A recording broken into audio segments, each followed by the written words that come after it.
네, 광원입니다. 네, 차승현입니다. 네, 3월입니다. 벌써 3월이네. 봄이 온 것 같지는 않아요. 응?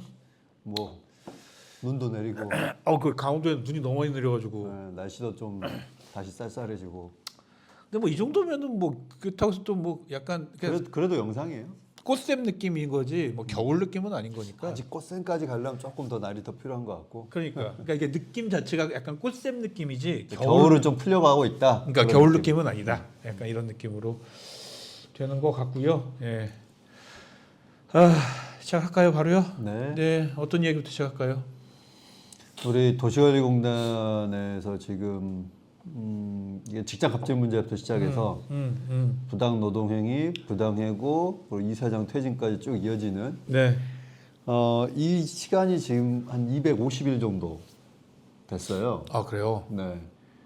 그 중간에 이제 서대문구청 앞에서 출퇴근 이렇게 출근 한번 퇴근 한번.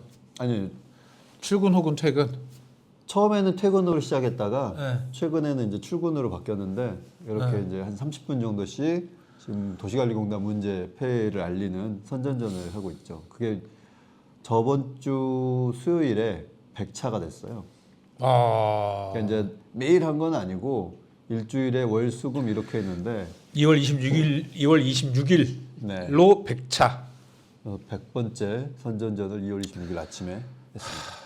이제 뭔가 이렇게 뭐 근데 딱히 부당해고 관련된 거가 이제 중노위에서 약간 승소한 거 이 정도 제외하고는 부당 해고에 대해서 예, 그 정도 제외하고는 사실은 뭐 진전이 없어 보이죠?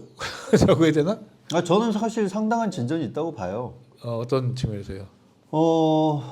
저번에 이제 서대문 구의 행정사무조사 특위를 구성해서 네. 행정사무조사를 하려고 했을 때 서대문 구청에서는 그 서대문 구청장이 제의요구했잖아요. 네네네. 행정 그 사무조사 계획이 문제가 있다. 그 문제라고 하면은 그때 약 11월부터 3월 정도까지였나?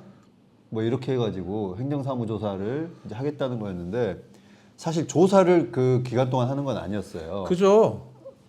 조사도 그때 조사 제가 계획서 봤는데 뭐 그렇게까지 뭐 엄청 뭐 11월부터 3월까지면 매일 하냐 뭐 그게 아니었죠. 그런 거 네. 아니고 이제 자료를 받아갖고 거기에 대해서 이제 그쵸. 회의를 열어서 네, 네. 관계자들을 불러가지고 이제 체크하는. 그러면서 무엇이 잘못됐는지 확인하는 이제 시간 그리고 이제 한 뭐 2월쯤 되면은 그걸 이제 정리해서 보고서를 만들어야 될 거잖아요. 그렇죠. 그런 시간들이었는데 이게 이제 제2요구 뭐 그거는 업무 전반에 대해서 너무 기간이 길고 하중이 많이 준다. 그래서 제2요구를 했는데 당연히 뭐 이제 지금 의회 구성상 이게 지금 처리가 안 됐죠. 그렇죠. 그런데 이제 아이러니한 거는 서대문 구청에서 감사 담당관이 있는데 자체 감사를 했죠. 그래서 감사 담당관이 비리 민원이 들어와서 감사를 한다. 뭐 이런 식으로 해갖고 지금 감사를 하고 있어요. 그래서 10월 뭐 22일인가 3일부터 이렇게 시작을 해가지고 11월 달에 1차, 그렇죠. 12월 달에 2차, 2차, 1월에 3차. 3차까지 했어요. 지금 이제 4차, 4차. 이거를 하고 있는데 아우. 객관적으로는 지금 허위 감사하고 있어요. 거짓 감사하고 있는 거죠.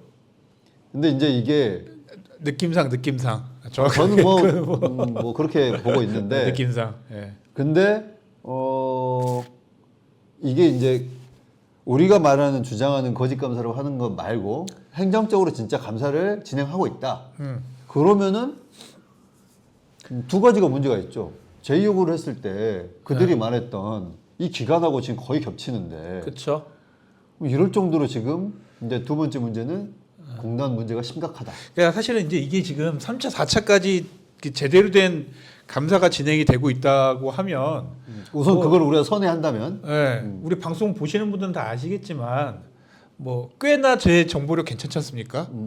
그러면은 저한테 연락이 와야 되거든요. 뭐 지금 어느 정도 이게 감사가 어떻게 진행되고 있다는 얘기가 와야 되는데 제 기억으로는 사실상 11월 달 감사 때 이게 다 낸 거 이후에는 감사가 제대로 진행이 되고 있었다는 얘기를 들은 바가 없어요, 사실은요. 그렇죠. 왜냐하면 공단에 있는 직원들도 감사가 진행되면은 서로 어느 부서에서 지금 감사가 한다, 뭐 한다 다 알잖아요. 그렇죠. 네, 그러면 이제 그 얘기를 그러니까 저한테도 들어오거든요. 다 아시잖아요. 그러니까 보시는 제 방송 보시는 분 아시겠지만 이제 저한테도 이제 그런 정보가 들어오고 저도 이제 그러면 이제 아 이렇게 되고 있구나라는 걸 아는데 사실상 11월 이후 12월부터는 뭐 그런 감사가 제대로 진행되고 있다는 얘기를 들어본 바가 없습니다. 그렇기 때문에 그래서 이제 면피용 거짓 감사라고 저는 보는 건데 그렇지 않고 제가 앞서 말한 대로 선회하더라도 아, 진짜 감사가 이루어진다 하더라도 진짜 감사가 이루어지고 있고 4차까지 감사를 해야 될 필요성이라는 거는 역으로 공단의 문제가 얼마나 심각하다는 걸 스스로 지금 항변하고 있는 거예요, 본인들이. 이제 반대로 이제 증명하고 있는 거죠. 방증이죠, 그렇죠. 사실은요. 이게 굉장히 뭐 한두 달 만에 끝날 사항이 아니라 굉장히 오랫동안 우리가 지켜봐고 더 이렇게 뒤져봐야 된다라는 거를 보여주는 방증이기 때문에 큰 문제가 없으면은 다소 뭐 이제 이렇게 뭐 운영상 문제는 있지만 이런 거 이제 뭐 좀 작은 거 있잖아요. 그렇죠. 네. 이런 거 해놓고 큰 문제가 없으니 감사를 종료합니다. 그리고 이제 공개하고 그렇죠. 니들이 말한 것처럼 그런 문제는 없었다 이렇게 하면서 종료할 그리고 텐데 종교를 하면은 이제 뭐 감사가 부실했다가 논란은 있더라도 더 뭐 이렇게 하기는 이제 또 애매하잖아요. 그럼 뭐 다른 걸 고민해야 되는데 지금 감사 결과도 발표하지 못할 정도로 이렇다는 거는 말씀하셨던 것처럼 반증적으로 정말 문제가 심각하다. 그렇죠. 정말 문제가 심각해서 이걸 어쨌든 봉합할 수 없어 지금 본인들이. 이게 그냥 그래서 그냥 질질 끌고 가는 거다라는 거 이외에 다른 해석이 좀 가능한가? 그냥 보호막 치고 있는 거 말고는 없는 거예요. 예. 이게 별거 아니었어 벌써 발표하고 야 봐. 노조랑 뭐 의회에서 말하는 그거 야 말도 안 되는 얘기고 야 이거 뭐 별것도 아닌 거 가지고 니들 이렇게 떠든 거야라고 금방 했겠죠. 그렇죠. 근데 이거를 심지어는 의회에서 조사하겠다는 거를 거부권 행사하고 그다음에 우리가 하겠다고 하면서 지금 4차까지 이렇게 질질질 끌고 오는 건 뭐 그러니까 두 가지죠. 이게 지금 숨기고 있거나 숨기기 위해서 질질질 끌거나 혹은 문제가 너무 심각해서 3개월 만에 안 끝나기 때문에 4개월, 5개월 갈 수밖에 없다. 약간 이렇게 말고 다른 해석이 가능할까는 뭐 제 머리로는 안 되네요. 아니 그러니까 다른 해석이 가능하게 하려면은 이제 감사 결과를 내놔야죠. 근데 이게 너무 웃긴 게 저는 이제 이게 꼭 종합 감사 결과를 발표해야 된다고 생각하진 않아요. 중간 감사를 발표해야 된다. 1차 했으면 1차는 감사 결과 이렇게 했고 네. 어느 부분에서 미진하니까 연장을 하겠다. 네. 2차를 했는데 2차까지도 했는데도 이 정도 했고 어느 부분이 또 미진하다 이게 나와야 돼요. 근데 우리가 기자회견을 하고 정보공개 청구를 했어요. 1차, 2차, 3차 기자회견을 그때 했었죠. 이제 2월 언제였죠? 2월 그때가 언제냐? 진짜 추웠을 때였는데. 2월 19일, 뭐 20일 요때쯤 한 것 같은데. 약간 예. 그때 했을 때 아니 감사 결과를 지금까지 한 거를 정보공개해라. 그쵸. 정보공개 청구를 했어요. 예. 했는데 와 정말 이게 톡으로 딱 달라왔어요. 문서가 부존재하다. 문서 부존재. 그러니까 감사 결과 보고서가 없다는 거예요. 그러니까. 예. 일단 안 썼다는 얘기인가요? 내부적으로는 이렇게 보고했겠죠. 음. 그렇지만 이제 연장 결정하니 최종 우리가 마무리 안 됐다. 뭐 이런 이제 본인들이 얘기인데 근데 문서를 자꾸 행정을 이렇게 하면 안 되지 않나요? 좀 약간 좀 그냥 이렇게 뭐 이렇게 공개를 안 하고 그냥 문서 부존재 이걸로 계속 질질질 이렇게 끌고 가는 게 맞는 건가?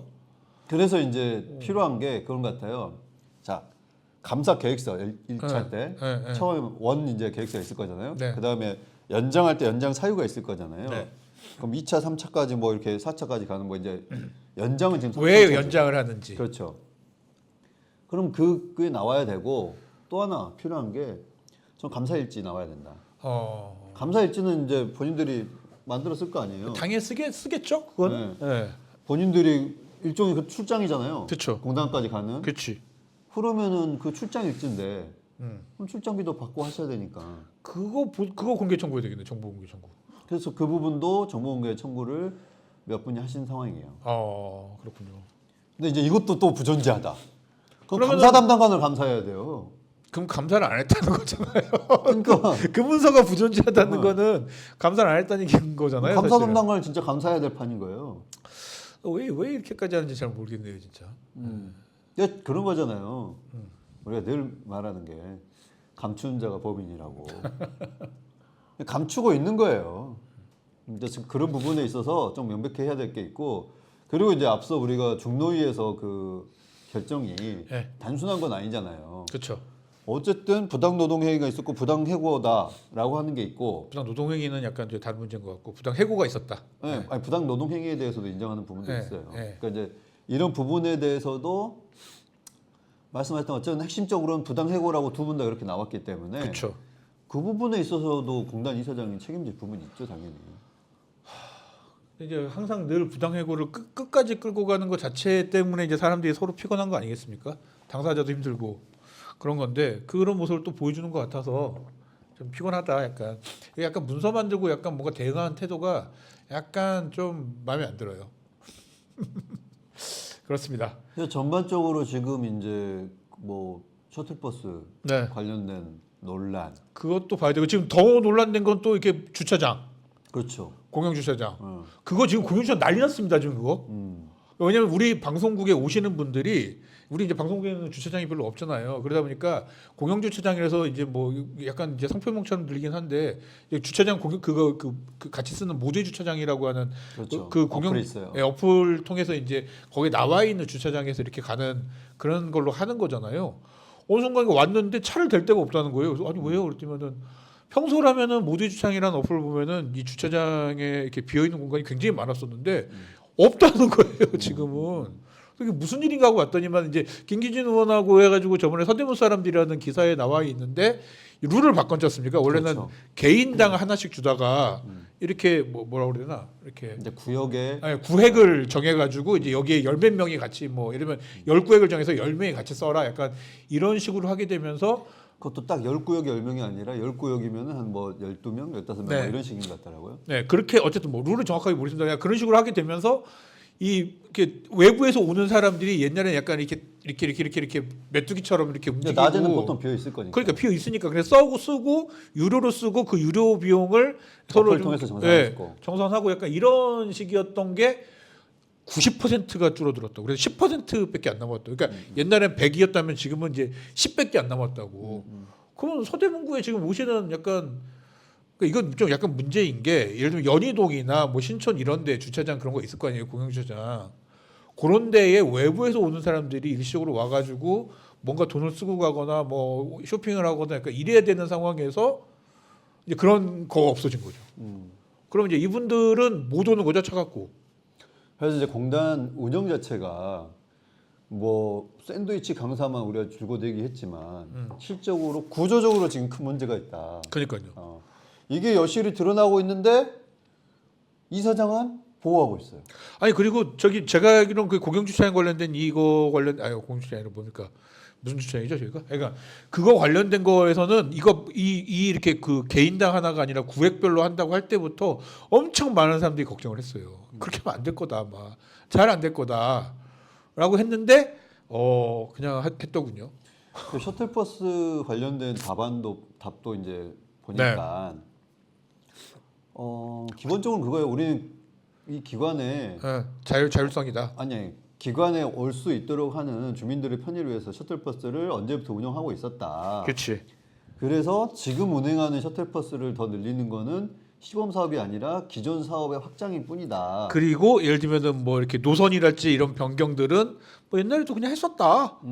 근데 이분들이 간과하고 있는 게 있어요. 그러니까요. 늘 말씀드리지만 아니 기관을 오게 하기 위해서 그 편의성을 넓히기 위해서 뭐 코스를 좀 달리할 수는 있다고 봐요. 있죠.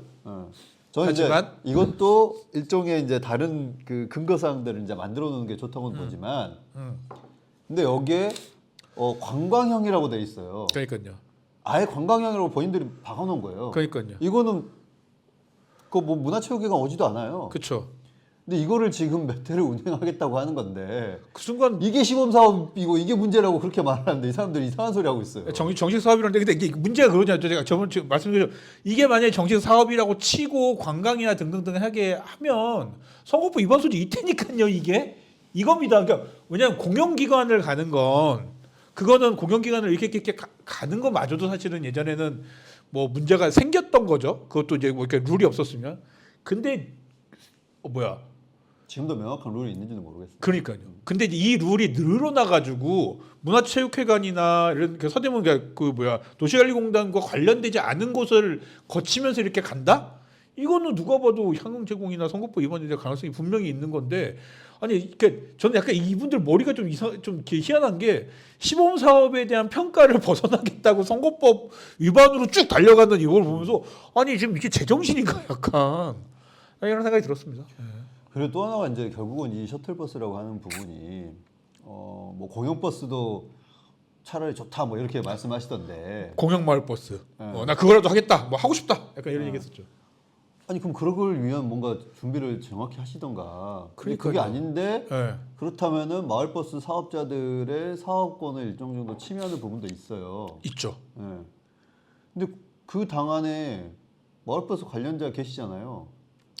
심지어 의원이죠. 예. 그걸 용인하고 계신지는 잘 모르겠어요. 이게 왜 그런지도 모르겠고. 예. 그분은 뭐 지금 뭐 형사 고발된 것 때문에 지금 바쁘셔서 그 대응을 안 하시나 보죠. 뭐. 그건 뭐 제가 잘 모르겠고 어쨌든 이런 이제 전반적인 도시관리공단 운영에 문제점이 하나둘이 아니에요. 그러니까 근데 도시관리공단의 운영을 자기들 것만 잘하면 되는데 자꾸 이제 구청 거를 이렇게 받아서 뭔가 핑계를 대면서 뭔가 만들어내고 약간 이런 것들이 정말 그러다 보니까 오히려 도시관리공단이 도대체 원래 하려던 일이 이거였어라는 생각이 들게 만드는 사업들을 자꾸 배치하고 나는 이게 뭐 하는 건지 모르겠습니다, 솔직히. 그리고 이제 며칠 전에 3.1절이었기 때문에 네. 페이스북에 쓰였잖아요. 네, 우리 서대문 형무소 역사관 네, 관련해서 뭐 우리가 지금 87년에 네, 거의 문을 닫았다고 그러셨잖아요. 네. 그래서 이제 우리가 독립 광복 이후에 42년. 42년을 운영했다. 네. 저는 이 부분에 있어서 예전에 이렇게 두꺼운 책을 네. 줬던 것 같긴 한데 어쨌든 저는 민주 인사들을 그 감옥에 형무소에 가뒀던 역사도 있거든요. 이게 약간 이거를 이렇게 앞으로 되돌려서 들으시는 분들한테 이해를 하게 해줘야죠. 3.1절 말씀 무슨 얘기 왜 어떤 얘기냐면 원래는 서대문에 8.15 광복절, 그러니까 물론 3.1절이 어쨌든 독립운동이라서 이제 뭐 기억나서 제가 쓴 건데 8.15 때 원래 서대문 독립민주축제라는 거를 문석진 청장 때 했었습니다. 서대문 독립민주축제. 근데 이성원 청장이 되면서 민주자를 빼고 서대문 독립 페스타였다가 지금 독립축제인가 약간 이런 식으로 이제 정리가 됐죠. 근데 이 서대문 형무소의 역사를 보면 1908년도에 만들어져서 45년 해방될 때까지 약 37년을 운영을 했고요. 해방 이후 45년부터 87년도에 의왕으로 갈 때까지 지금 우리 윤석열 대통령이 있는 서울구치소 여기로 이전할 때까지 42년 동안 또 현대사로서 형무소로서 운영을 했거든요. 그러니까 얼룩진 역사가 있죠. 일제 시대에도 있었고 우리 독재 시대와 뭐 등등등이 같이 공존하면서 같이 살았던 형무소였어요. 그러니까 오히려 더 길어요, 이게요. 이 시대가 45년 이후 87년이 42년이기 때문에 오히려 더 길거든요.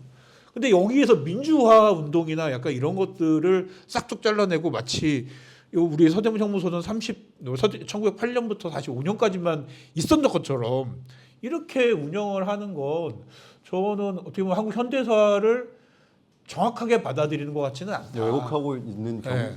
경우라고도 봐야죠. 그러니까 이제 이게 일종의 부작일 수도 있지만 그것도 이제 문제가 되기 때문에 그래서 그런 부분에 있어서 서대문 형무소를 가면은 주로 이제 우리 독립 인사들에 대해서만 많이 나오죠. 많이 네. 꾸며놓고 뭐 이렇게 전시하고 알리고 이러고 있는데 저는 민주화 운동을 했던 분들에 대해서도 우리가 좀 더 밝히고 연관성을 한번 확인하고 그래서 서대문이 당연히 우리가 독립의 성지이기도 하지만 우리가 곳곳에서 민주의 성지이기도 하거든요. 네네. 우리 이한열 열사, 뭐 그렇죠. 노서 열사, 네. 그다음에 좀 명지대 강경대 열사처럼 네. 그런 분들의 아픔도 있는 곳이에요. 그쵸. 그리고 아현성당 같은 곳도 민주 역사에서 굉장히 또 중요한 곳이고 그런 부분에 있어서도 우리가 좀 더 이렇게 조명을 해야 되는데 그러면은 기본적으로 서대문 형무소부터 그렇죠. 또 시작할 부분이 있다는 거죠. 그래서 저는 약간 아이디어 수준인데 문득 들으니까 이제 아이디어 수준이 난 건데 8.15 때 서대문 독립 민주를 한꺼번에 한 게 아니라 8.15 때는 독립하고요. 독립에 대한 어떤 이야기를 하고 예를 들면 뭐 6월 60 요때쯤 뭐 아니면 뭐 5월 어때쯤 뭐 약간 이런 식으로 해서 차라리 민주화 관련된 무언가는 따로 이렇게 기획을 하는 것도 오히려 그때는 이제 민주주간, 여기는 독립주간, 독립축제 그때는 뭐 어, 민주축제 뭐 이런 식으로 오히려 그렇게 해가지고 서대문 우리 형무소 역사관이 굉장히 단순히 독립 그것만이 아니라 민주화와 관련된 굉장히 많은 풍부한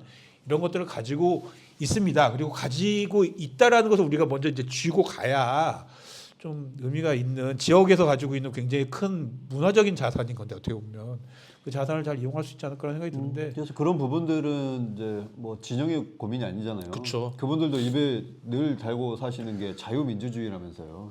그리고 약간 뭐 이성원 총장은 자기가 운동도 했었다고 얘기하고 다니지 않나요? 원래 김영삼계였죠. YS계여가지고 등산운동 열심히 하시죠. 아니 그런 운동도 좀 하셨다고 하지 않았나? 뭐 약간 잘 모르겠습니다만 제가 네. 총학생장이었다고 하고 자기가 예. 어제 그런 부분에 있어서는 좀 균형감이 있는 우리가 이제 역사의 공간으로서 좀 활용하고 그리고 그 주변에 어쨌든 임시정부 100주년 기념관까지 만들어져가지고 그쵸. 예. 이번에 3월 2일날 그 근처에 갈 일이 있어 갔는데 정말 많은 분들이 찾고 계시더라고요. 그러니까요. 일종의 이런 게 제가 알기로 뭐 다크 투어 뭐 이런 이름으로 이제 아픈 역사의 현장을 다니는 걸 뭐 그렇게 얘기하는 것 같은데 앞서 말씀드린 대로 우리가 독립에 관련된 어두운 아픈 역사도 있지만은 민주주의 관련된 서대문이 굉장히 중요한 역사적 공간이기 때문에 그런 부분들을 또 우리가 잘 살려보는 것도 좋겠다라는 생각이고 그러기 위해서 도시관리공단이 또 역할을 네. 해야 되는 거예요. 그러니까요. 그러니까 그 서대문 형무소 이제 역사관 관장 같은 분도 저희가 계속적으로 그런 자격을 갖고 계신 분이 해야 된다. 그렇죠. 그래서 거기 이제 학예사 그렇죠. 자격증 갖고 계신 분이 해야 되는데 그렇게 자격을 갖고 계신지는 제가 잘 모르겠어요.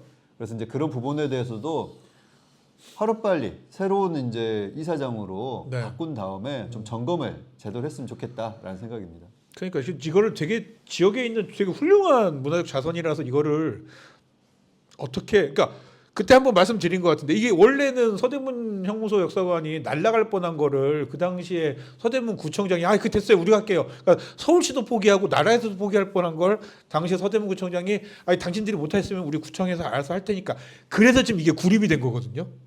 그래서 그러니까 어떻게 보면 우리 구민 입장에서도 굉장히 의미가 있는 곳이긴 합니다. 구민 입장에서는 굉장히 의의가 있는 곳이고 그래서 이런 것들 어떻게 좀 더 잘 만들어 나갈 것인가에 대한 고민들이 필요한 것 같은데 저는 이제 앞편에 있는 30몇 년의 역사는 참 잘하고 있다라는 생각을 합니다만 뒤편에 있는 40여 년의 역사를 우리가 또 어떻게 평가하고 잘 또 기념할 것인가에 대한 고민이 굉장히 부족해 보이고 오히려 그나마 있던 것들도 싹둑 잘라버린 것 같아서 좀 3.1절 즈음 해서 한번 생각나서 SNS에 글을 한번 썼습니다. 그렇게. 도시관리공단 여기까지 얘기할까요? 어쨌든 결론적으로는 감사 결과 이제 뭐 더 2월 끝났는데 진짜 3월에 또 한다는 거짓말 그만하고 빨리 이제 결과 공개했으면 좋겠고 그다음에 지금 잘못된 거를 바로잡기 위해서는 빨리 지금 이사장을 네. 바꾸는 게 맞다. 그렇지 않고 계속적으로 안고 가는 거는 이성원 청장과의 어떤 관계가 있다는 것 말고는 해명할 길이 없다라는 생각이 들어요. 그렇습니다. 자, 도시관리공단 이야기는 그만하고요. 그 얘기 주민소환제 얘기 잠깐 짧게 하고 가야 될 것 같아요. 네. 양양에서 주민소환제를 했었잖아요. 그 혹시 기억 아십니까? 양양인지 석촌인지 제가 정확히 양양. 몰라요. 예. 그 군수가 네네. 성폭력 사건을 일으키고 등등등 해가지고 그 주민소환제까지 가서 주민소환제를 했는데 실패했답니다. 그래서 지금 이분은 이제 군수 자리를 유지한 상태로 형사 재판을 해야 되는 상황이라고. 주민소환제 투표까지는 갔는데 네. 투표를 했더니 그 투표율이 안 나와서. 네, 그렇죠. 제가 이 말씀을 드리고 싶은 이야기는 뭐냐면은 그렇게 힘들더라 이게. 아니 이제 사실 거의 명백한 이제 네. 문제라고 보는 거잖아요. 그러니까 그 상대방 피해자는 그 협박죄인가로 해가지고 구속이 됐고 뭐 무고죄겠죠. 무고죄가 아니에요. 실제 성폭력이 있었던 건데 그걸 가지고 협박을 했더라고. 그래서 협박죄인가로 이렇게 된 거고 그리고 이 사람은 이제 가해자라고 해서 형사재판 등등등이 이제 들어갔는데 화가 나니까는 이제 주민소환제를 했는데 그래서 이제 20%는 넘어서 투표까지 했는데 투표율이 안 돼가지고 엎어졌습니다. 그러니까 어쨌든 이제 CCTV도 다 공개된 걸로 제가 알고 그렇죠. 있는데. 예. 그러니까 거의 뭐 투명하게 뭐 죄는 범죄는 거의 소명된 범죄는 건데. 소명된 것 같아요. 그래서 이제 주민소환제는 근데 이제 실패하는 바람에 형사 재판으로 그냥 넘어갈 수밖에 없다. 약간 이건 이런 식의 대법원까지 갈 때까지 군수직을 유지할 수 있다는 거잖아요. 내년에 선거니까 뭐 그때까지요. 네. 뭐 가겠습니까 설마. 그러니까 어쨌든 임기 다 마친다는 거잖아요. 그렇게 되는 상황이 돼버린 거죠. 그렇게 돼버린 상황이 돼버렸기 때문에 뭐 구속이 됐더라도 어쨌든 뭐 임기는 군수인 거니까 뭐 그런 상황인 거고. 그냥 여기서 이제 드리고 싶은 말씀은 주민소환제 진짜 어려운 거구나. 하는 거. 근데 지금 우리 서대문구에서는 그 어려운 걸 벌써 그래서 찾아봤는데 3번이 아니고 2번이더라고요. 공표된 게. 이번에 그 박경희 의원이 2번째, 김양 의원은 했습니다. 근데 왜 이게 공표도 제대로 안 되는지, 그러니까 공표는 됐는데 흐지부지 된 것 같고요. 박경희 의원이 2번째더라고요.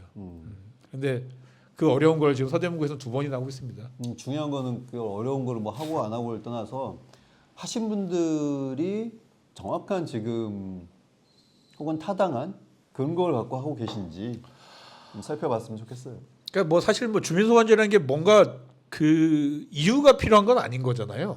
아니, 그렇긴 하지만 그죠? 예. 어떤 측면에서는 이게 민주주의라고 하시는 분들도 있고 그쵸. 어떤 측면에서는 다수의 힘으로 민주주의를 또 이제 무너뜨리고 있다라고 하는 분들도 있어요. 저는 뭐 할 수 있다고 생각합니다. 뭐 그래서 사실 주민소환제라고 하는 그 주민소환제 하는 게 대해 그건 당연히 제도로 지금 있고 제도에서 그 지금 국회의원까지 지금 확대하자고 하고 있는 그러니까 거죠. 어떠어떠해서 뭐 어떠어떠한 근거가 딱 정해지는 게 아니라 그냥 지르면 할 수 있는 거잖아요. 사실은 뭐 그런 거기 때문에 주민소환제 성격은 그런 거라는 생각은 듭니다만 안 됐을 때에 대한 마구잡이로 이렇게 주민소환제를 걸고 했을 때에 대한 후폭풍이랄지 이런 것들은 부디 있었으면 좋겠다. 라는 생각은 좀 들긴 해요. 뭐가 있을 거예요. 그러니까 있었으면 좋겠다. 정치적으로 그분들은 이제 뭐 이제 이런 것 정도밖에 없겠죠. 그러니까 정치적으로라도 좀 있었으면 좋겠다는 생각은 들어요. 그 어려운 어쨌든 그 주민소환제가 그렇게 어렵다라는 것 조금 알려드리고요. 자, 그다음 이야기로 넘어가야 되는데 방송을 하고 있는 녹음을 하고 있는 오늘 내일 부회가 개원이 됩니다. 원포인트 개원을 합니다. 하나는 김양희 의장에 대한 그 불신임 건, 또 하나는 홍제동 쪽의 그 재개발 관련된 의견 청취, 이 두 가지를 처리하기 위한 원포인트 본회의가 열린다. 뭐 있습니다. 어떻게 생각하십니까? 사실 별로 코멘트할 게 없어요. 왜요? 코멘트 왜? 뭐라고 합니까 이제? 그러니까 찬성하시는 거예요, 반대하시는 거예요, 그럼 일정이 뭔 거예요, 그게? 찬성과 반대를 넘어서 네. 지금까지 구의회에서 했던 논리가 애매해져 버리고 있는. 그러니까 당연히 원 포인트니까. 그리고 지금 홍제 뭐 재개발 지역에 대해서 뭐 이게 꼭 지금 의회를 통과해야 된다고 하는 이야기는 있더라고요. 그래서 이제 그런 부분에 있어 필요성은 뭐 있을 수 있다고는 봐요. 네. 그렇지만 여러 가지 면에서는 아쉬운 면이 있죠. 어떤 점이 좀 아쉬운 거예요? 예를 들면 이제 본회의장 정거 관련된 어떤 그런 것들이 정리가 뭐 또 안된 문제 것들. 해결된 것도 지금 딱히 없는 거잖아요. 그렇죠. 어. 이걸 또 어떻게 하면 좋을까요, 진짜? 그러니까 저도 약간 좀 답답한 게 그것들이고 본회의장을 분명히 점거했고 형사 고발이 됐고 이거에 대한 어떤 사과를 받은 적도 없고 아무것도 뭐 그런 상황이 없는데 뭔가 이렇게 약간 여론 이런 거에 약간 밀려가지고 이걸 이렇게 하는 게 여론에 밀렸다기보다는 이제 법적으로 해결될 문제가 있으니까 뭐 열었다 정도로 이해할 수 있는데 네. 중요한 건 그거예요. 그냥 이게 갈등 구조로만 가실 건지 그분들께서 구청과 구의회가 네네네. 어쨌든 지금 열어야 될 상황이기 때문에 열 수밖에 없는 지금 뭐 의회가 정상화는 된 건 아니지만 네네. 그렇기 때문에 원포인트를 한다는 거고 네. 그렇더라도 이걸 계기로 서로가 일종의 화해의 손길을 내밀면서 하려고 뭔가 하는가. 다른 모색을 한다면은 이제 좀 더 중요한 계기점이 될 수 있겠죠. 네. 예를 들면은 자 의회는 정상화는 되지 않았지만 지금 법적인 요건을 처리해야 되기 때문에 열었어요. 네. 그러면 이 기회를 통해서 서대문 구청장도 진솔하게 의회에 이렇게 직원 복귀시킨 거는 미안하다. 미안하다. 예. 뭐 예산 전쟁을 하고 있는 거야. 본인들끼리 하고 있으니까 네. 그 부분은 나중에 뭐 하더라도 사실상 뭐 예산 정리도 뭐 끝났다고 봐야 되는 거 아닙니까? 뭐 그렇죠. 준예산 이제 중단했는데. 그러니까. 근데 이 부분에 있어서는 지금 정리된 건 아니잖아요. 네. 그 부분에 대해서는 이렇게 죄송하고 앞으로 좀 타협점을 좀 잘 만들어 가자. 그런 의미에서 의회를 열게 돼서 고맙다. 그러면서 이제 이거 뭐 관련된 원포인트 안건을 처리한 이후에 문제를 해결하자라고 하는 방식으로 가면 좋겠죠. 그러나 여기에 지금 의장 부신님까지 올린 거는 여전히 대결 모드다. 그렇지. 어. 난 그래서 저는 무슨 생각이 들었냐면은 약간 복수심을 뼈에 약간 이렇게 새겨야 되는 거 아닌가? 약간 이런 생각도 좀 들기는 해요. 그러니까 요즘엔 6월 말에 예결위 다시 구성한다. 그리고 내년에 예상을 짤 거 아니냐? 아니 이제 저는 그렇게는 보진 않아요. 그래요? 네. 의회에서도 지금 주장하고 있는 건 원포인트란 말이에요. 그렇죠. 부득이한 상황에서 열 수밖에 없어 연다. 그렇지만 이제 앞서 말씀드린 대로 이제 논리의 공색함이 이제 생긴다는 것을 말씀드렸던 거고 어쨌든 간에 정상화되지 않은 건 사실이기 때문에 네, 이후에도 정상화되지는 않을 것이다. 쉽지 않을 것이다. 근데 다만 구청에서부터 제스처를 취해주면 뭔가 좀 논의 물꼬가 트일 수는 있다는 거죠. 안 하겠죠. 근데 지금 뭐 불신임만 올려놓고 그를 하겠다는 게 아닌 거잖아, 지금 이게. 전 그렇게 보여요. 네. 그렇기 때문에 뭐 내일 개원한다고 했을 때 그 안건 처리하시고 네. 그 다음에 사실 뭐 불신임만 올린다고 불신임 되는 것도 아니고 그러니까. 안건 처리하시고 난 다음에 뭐 구청장이 참석할지도 모르겠어요. 안 할 거라고 보이는데 네. 혹시 참석한다면 뭐 사전에 이야기를 해야겠죠. 서로가 그런 부분에 대해서 이제 발언을 하겠다. 그게 아니라면은 뭐 구청장이라고 후에 맨날 오면은 마이크 줘야 되는 것도 아니고. 그러니까. 그 부분에 대해서 좀 더 논의가 있고 주민들에게 좀 수준 높은 구정과 의정 관계라는 것을 좀 보여줬으면 좋겠다 이번 계기로. 그렇게밖에 할 말이 없어요. 그거에 대한 기대가 있으십니까? 없다고 저는 말씀드립니다. 없으면서 그러니 뭐. 아니 그래도 우리가 뭐 이렇게 해야 된다고 말씀드려야죠. 그렇긴 하죠. 아니, 불신임만을 갖고 있는 상태에서 뭘 기대를 어떻게 근데 합니까? 불신임만하고 홍대역 이 재개발 이걸 두 개를 걸어가지고 같이 받을 수밖에 없는 걸 던져놓고 나서는 민주당한테 약간 일종의 약간 치욕적이랄까 약간 그런 느낌을 주면서 본회의를 열게 만드는 거잖아요. 그래서 저는 이거를 지금 뭐 화해는 이미 뭐 물 건너간 거 아닐까? 약간 이거는 약간 의원들만이 문제가 아니라 이걸 지켜보는 민주당의 당원들이나 민주당의 지지자들이 용납이 안 될 것 같아. 이런 느낌을 알면. 그래서 좀 의원들, 구의원님들도 좀 보면서 본인들의 감정뿐만이 아니라 주변에 있는 당원들이나 약간 이런 분위기를 좀 잘 파악하시는 게 좋지 않을까라는 생각이 드는 게 약간 지지자들이 화가 많이 날 것 같은 분위기예요. 이거 지금 뭐 엿먹으라는 것도 아니고 저는 이제 약간. 뭐그 네. 화를 날지 안 날지는 잘 모르겠지만 어쨌든 그 부득이한 사정에 대해서 많은 분들에게 그 이유를 알리고 향후 어떻게 하겠다는 일종의 활동 계획 뭐 이런 정도는 좀 이렇게 공유하는 게 적절하지 않을까라는 생각이 들고 또 들리는 소문에 의하면은 때는 이때도 하고 막 본인들이 필요한 안건들을 막 때려 넣겠다고 하시는 분들 몇 명 있던 것 같더라고요. 그런 거는 좀 지양을 하셨으면 좋지 않을까? 눈치를 좀 챙기셨으면 좋겠습니다. 솔직히요. 이때야말로 눈치가 있어야 되고 눈치를 챙겨야 될 때입니다. 이게 논시눈이 되지 않고 눈치를 챙겨서 이 상황에서는 딱 정리할 거 딱 정리하고 이렇게 해야지. 안 그러고 야 뭐 이왕 열었으니까 싹 다 하자 그러면은 정말 아사히판 됩니다. 제가 볼 때는 그거면 뭐 그러니까 뭐 민주당 편의 문제가 아니라 주민의 입장에서 정말 본회의장을 점거했었다라는 사상 초유의 말도 안 되는 짓거리들에 대한 어떤 심판이나 이런 것들이 되지 않은 상태에서 민주당에서 그렇게 가버리면은 뭐 양쪽 다 똑같은 사람들이 되는 겁니다. 제가 볼 때는 그러면 진짜. 예. 부디 정말 그 신성한이라는 말을 쓰는 걸 별로 안 좋아합니다만 신성한 어쨌든 본회의장을 점거하는 것까지 사태까지 만들었었던 것에 대한 책임을 어느 정도 물리고 난 다음에 어떤 건 아니, 그것도 그거지만 의회 정상화에 대해서 뭐 어떤 방안 내야죠 구청도. 그러니까요. 그런 거 없이 계속 의회한테 의회 열어라 하는 것도 코미디고. 지금 그 뭐 행복 추진단인가 뭔가 하면서 그 계신 분들은 또 뭐예요? 거기도 빨리빨리 뭐 어차피 의회로 돌려보낼 수는 없을 거니까 자기 역할을 할 수 있게 뭐 팀을 더 만들던가. 이럴 때 다시 한번 또 말씀입니다. 의회 구청 그 공무원 노조에서 정말 뭘 해야 됩니다. 지금 여러분 지금입니다. 지금 뭐 하셔야 됩니다. 지금 뭔가 입장을 밝히시고 그러셔야지. 안 그러면 안 될 것이다 라는 말씀 드리면서 요 얘기는 여기까지 할까요? 그러면요. 네. 예.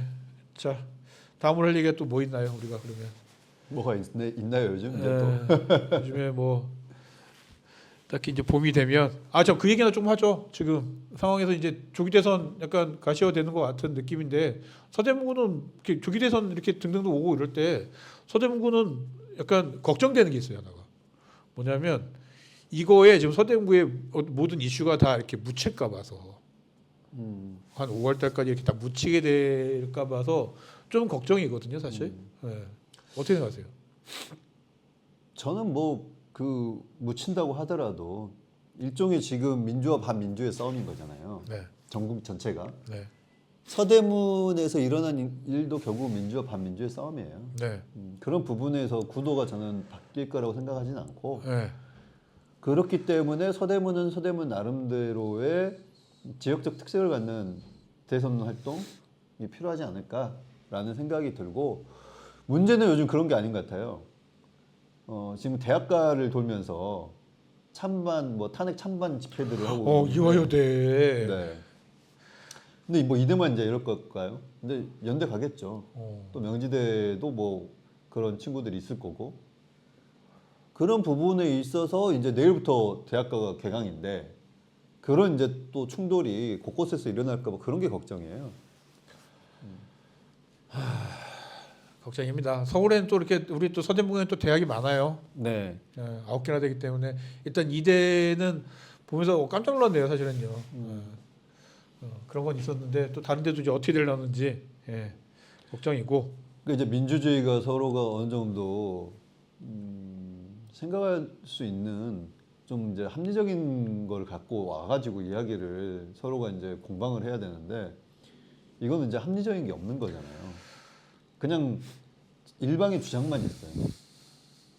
그러면 이거는 뭐 논의의 장이 아닌 거죠. 결국은 힘의 대결의 장밖에 없는 거라서 그거는 짐승의 세계지 우리가 만들고자 하는 인간의 세계가 아닌 거잖아요. 네네. 그래서 그런 부분에 대해서 좀 너무 안타깝다는 생각이 들어요. 알겠습니다. 자, 그 외에 이제 뭐 이렇게 계획이나 뭐 이런 거 혹시 있으신가요? 혹시 뭐 앞으로 뭐 더 있을 것 같다. 뭐. 아니 3월은 지금 3월달에 뭐 하나요 이제? 3월에는 어쨌든 이제 다 그걸 탄핵 얘기밖에 안 할 것 같아서 그래요. 아니 지금. 그거는 그거고 지역에서는 대부분의 이제 조직들, 뭐 네. 노조들, 뭐 단체들, 뭐 총회다, 뭐 출범식이다, 뭐 이런 게 엄청나게 지금 일정이 많고 네. 이제 좀 날이 좀 풀리면은 이제 그런 부분들에 대해서 활동력들이 이제 높아지는 거잖아요. 그럼 지역에서 조금 더 이제 활력을 찾아가는 그런 분위기들이 이제 많겠죠. 네. 그런 측면에서 3월도 또 굉장히 바쁜 달이지 않을까. 뭐 다음 주에 이미 뭐 다음 주에 탄핵 인용될 것 같은데 다음 주면 탄핵 인용되면 바로 조기 대선인 거잖아요. 그렇죠. 그러면 대선으로 싹 다 저는 그래서 걱정인 거는 사실은 우리가 지금까지 얘기했었던 서대문구 도시관리공단이나 이제 우리 서대문구에 있는 구청과 이 구의원의 관계나 그러니까 이런 것들 모두가 갑자기 다 그냥 이렇게 조기 그 대선으로 가서 대통령이 누가 될 것인가로 다 이렇게 시선이 몰릴 것 같아서 걱정인 거예요. 아까도 이제 얘기했던 그런 것들이 뭐냐면 지금까지 했던 뭐 부당해군 이제 당사자들이나 아니면 이제 어쨌든 구의회의 사상 초유의 그런 일을 겪었고 여전히 이제 구의회가 제대로 작동하지 않는거나 이런 것들이 한 60일 동안은 또 그냥 아무것도 없이 그냥 이렇게 돼야 되는 상황인지라 어떻게 뭐 방법이 없을까라 또 생각을 해보는데 또 딱히 또 방법이 없을 것 같아. 대선으로 이렇게 대선 정부에 딱 들어왔을 때 뭐 할 수 있는 건 별로 없을 것 같다는 생각은 좀 들기는 하거든요. 네. 근데 꼭 뭘 해야 된다는 강박도 아니 묻힐까 봐서. 아니, 그러니까 그 묻힌다는 게 이 국면이라고 하는 게 결국은 쌍방의 이제 작용인 거잖아요. 네. 우리 방송 뭐 하냐 그러면. 그냥 대선 방송하면 되죠. 대선 방송을 어떻게 왜 우리가 지역에서 어떻게 활동하고 계신지. 그런가요? 네. 그 근데 어쨌든 쌍방의 작용이기 때문에 지금은 이제 다 그런 거잖아요. 주먹을 한 명이 뻗으면은 거기에 맞대응하는 거고, 그렇죠. 또 누군가 뻗으면 또 누군가 거기에 또 맞대응하는 거기 때문에 일종의 그게 없어진다는 거잖아요.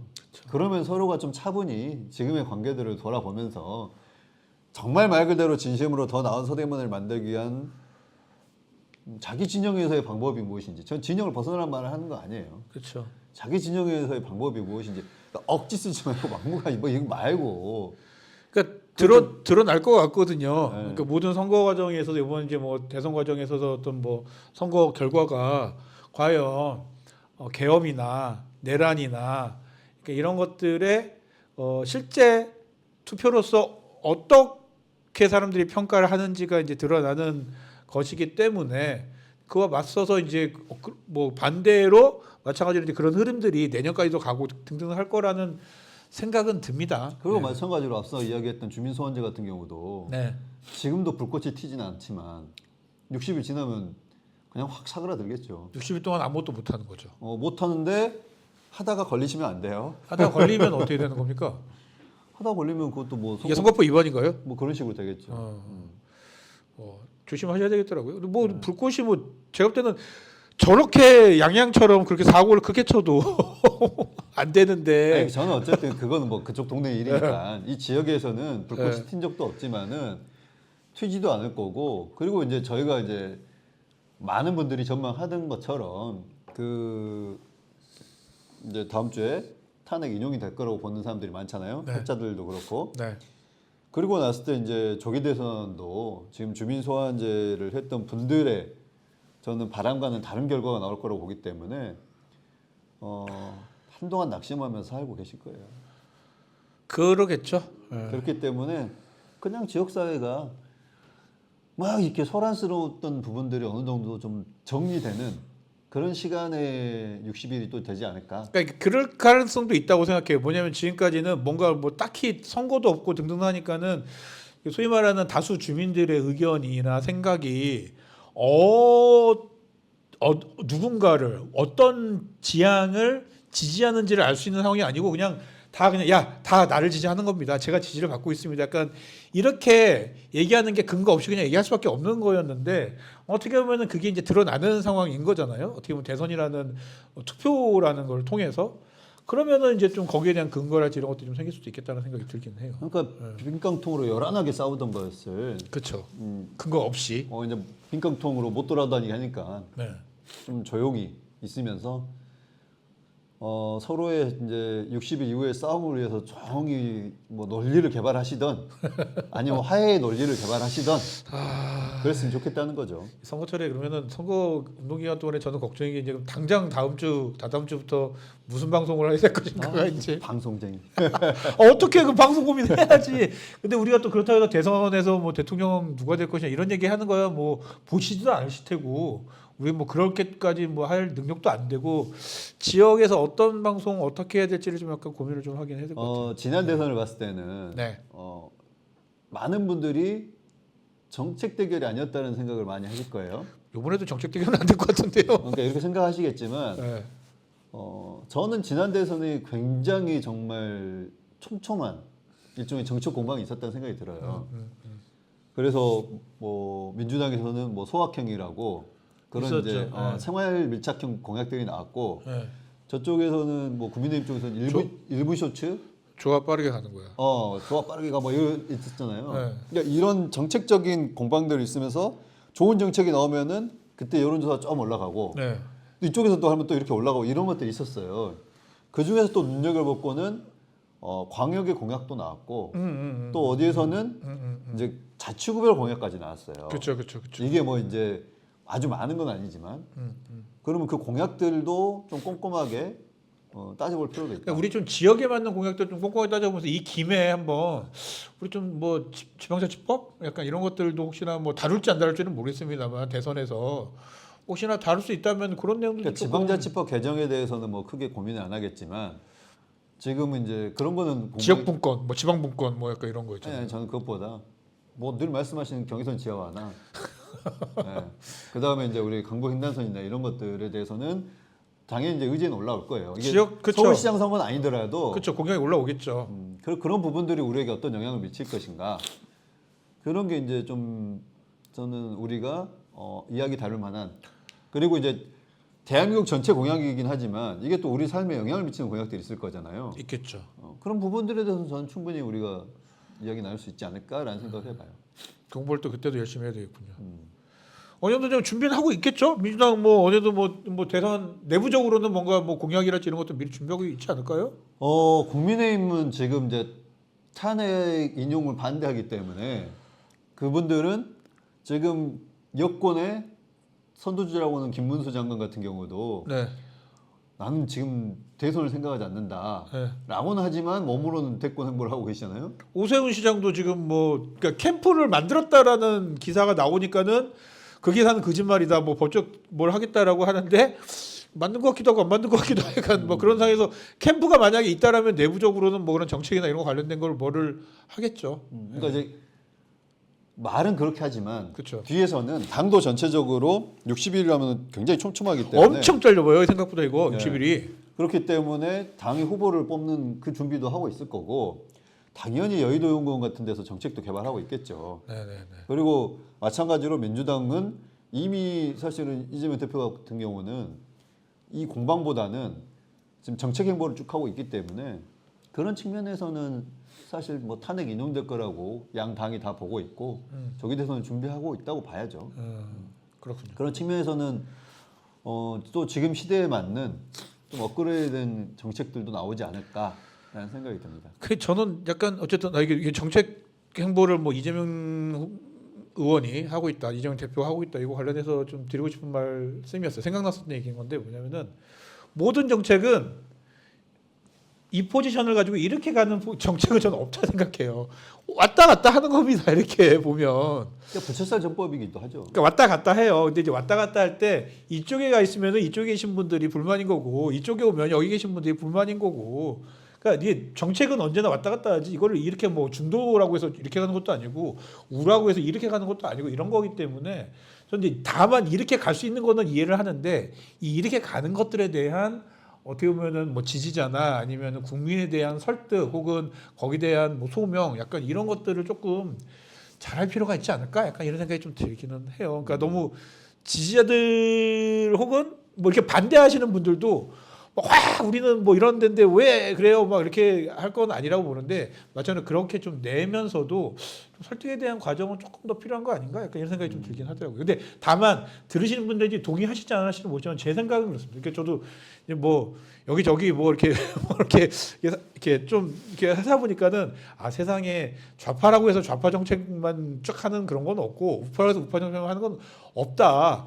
왔다 갔다 하는 거다 이렇게. 근데 다만 그러기 때문에 왔다 갔다 하기 때문에 서로 아쉬울 때도 있고 뭐 마음에 맞을 때도 있고 이런 것이지 뭐 맞춤 조청이라는 게 어디 있냐라는 생각이 들고 근데 그렇기 때문에 더더욱 그렇게 정책을 이렇게 만들고 내시는 분들은 거기에 대한 좀 설명 약간 이런 것들이 조금 더 잘 해야 되는 거 아닌가 약간 이런 생각이 좀 들긴 하더라고요. 예.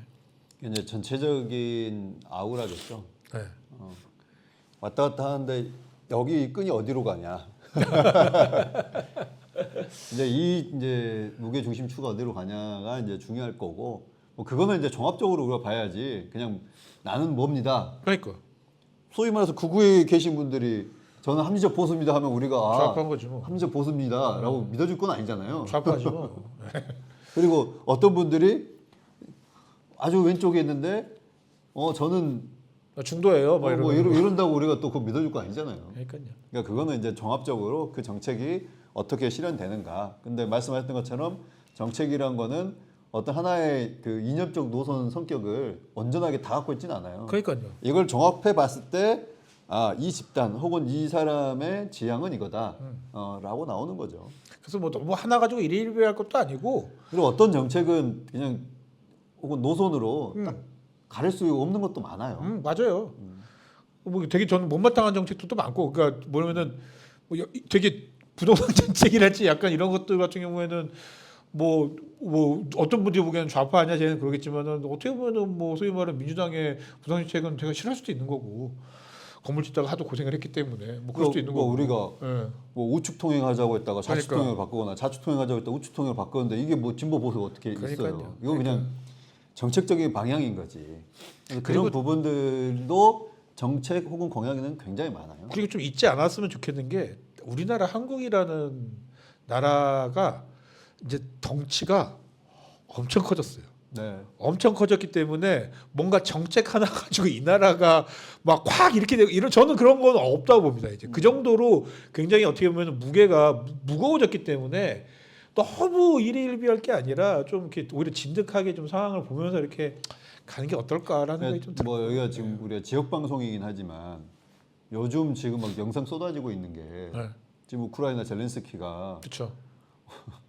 완전히 그 누구죠? 그 트럼프한테. 대통령한테 네. 거의 팽당하고 그렇죠. 지금 영국 유럽 가가지고 약간 환대받고 지금 이러고 있는데 이 전체적인 그 흐름들이 우리는 그냥 관계없는 일이 아니더라고요. 요즘 그러니까요. 다른 유튜버에도 보니까 맞아요. 이제 이게 설명한 유튜브를 듣는데 지금 세계는 진짜 격변하고 있더라고 격변. 아니, 더군다나 지금 한국은 수출을 해야지 먹고 사는 나라잖아요. 근데 저는 그래서 입장이라는 게 그때 윤석열 대통령이 우크라이나에다가 지원을 해주겠습니다라고 얘기하는 것도 저는 반대했거든요. 왜냐하면 이미 미국 통해서 지원을 하고 있었어요. 그 당시에 바이든 정권 때. 왜냐하면 포탄이나 이런 것들을 미국에서 이렇게 빨리빨리 만드는 속도가 한국이 훨씬 빠르기 때문에 한국이 미국에서 팔면 미국에서 자기 거를 이렇게 우크라이나에다 지원하는 방식으로 이렇게 지원을 한 거거든요. 그거를 뭐 굳이 얘기를 뭐하러 하냐 그냥 그러고 하면은 우크라이나에서도 아 그래 한국이 우리 지원하고 있지 이렇게 알 거 아니에요. 그러면 이제 그게 왜 중요하냐면 예를 들면 러시아 같은 데서 알고 있거든요. 한국이 이렇게 하는 거를. 근데 하지만 러시아에서도 그래 뭐 어떡하겠어 그런 거니까 하지만 대놓고만 하지 말아줘. 관계라는 게 있으니까. 약간 그런 포지션이었거든요. 근데 대통령이 가가지고 느닷없이 우리는 우크라이나를 지지하고 몇십억 달러를 우크라이나에다가 밀어 넣겠습니다 하는 순간 러시아가 아니 뭐 그동안 뭐 그냥 참았었는데 이게 뭐야 와서 싸다고 때리는 것도 아니고 약간 이렇게 되는 거잖아요. 그러니까 약간 소위 말하는 중간자 정치라고 하는 옛날에 이제 약간 그런 거 있었잖아요. 그런 식으로 좀 한국이 좀 이렇게 눈치를 좀 잘 봐가면서 절묘하게 정치를 좀 외교도 할 필요가 있지 않나라는 생각이 드는데 너무 화끈하고 치어 타이다 막 약간 이런 것들 트럼프 대통령의 뭐 대외 전략을 우리는 트럼프 대통령 자체를 우리는 별로 이렇게 좀 무시하고 막 뭐 약간 악마시키는 뭐 이런 게 있잖아요. 그런데 지금 트럼프 대통령이 하고 있는 미국의 대외 전략을 보면은 지금 판가리하는 느낌이긴 해요. 이게 이제 뭐 좋은 방향인지 나쁜 방향인지 뭐 이제 여러 가지 해석들이 있으니까 철저하게 줄을 설레 말레를 딱 그걸 이제 보시면 되는데 저는 이제 눈여겨봐야 될 거는 윤석열 대통령은 우크라이나에게 얘기했던 게 그거예요. 전쟁 끝나고 재건을 할 때 우리한테 많이 맡겨주라. 그렇지. 우리는 그걸 통해서 지원한 거를 어느 정도 뭐 만들겠다. 오겠다. 이런 거였어요. 근데 트럼프는 완전히 생각이 다르잖아요. 그냥 너네 자원 우리한테 줘. 다 줘. 다 줘.